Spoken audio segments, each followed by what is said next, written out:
Seorang pengendara sepeda motor Honda Scoopy tewas setelah terlibat tabrakan dengan mobil ambulans di Jalan Kadur Dalam, Desa Belo Laut, Mentok, Bangka Barat, Kepulauan Bangka Belitung. Korban, seorang ibu rumah tangga bernama Soliati Adiah, 38, meninggal di lokasi kejadian dengan kondisi luka pada bagian kepala. Sementara itu, dua anaknya, Sa, 12, dan WK, 14, yang ketika itu berboncengan, ditemukan selamat dengan luka ringan. Kasat Lantas Polres Bangka Barat, AKP Ramos Gapita Siregar, mengatakan bahwa kecelakaan maut terjadi pada Jumat, 8 Agustus 2025, siang saat mobil ambulans melaju dari Puskesmas Sekar Biru menuju RSUD.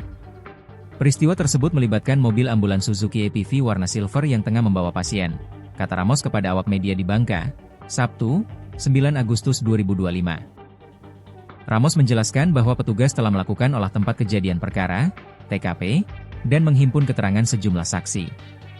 Penyebab kecelakaan diduga akibat pecah ban depan pada mobil ambulans.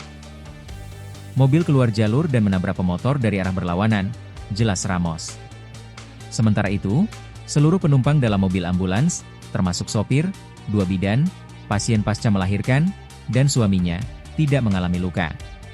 Petugas kini tengah mendalami kondisi teknis kendaraan dan kelengkapan dokumen pengemudi. Kami masih terus mendalami penyebab pasti kecelakaan.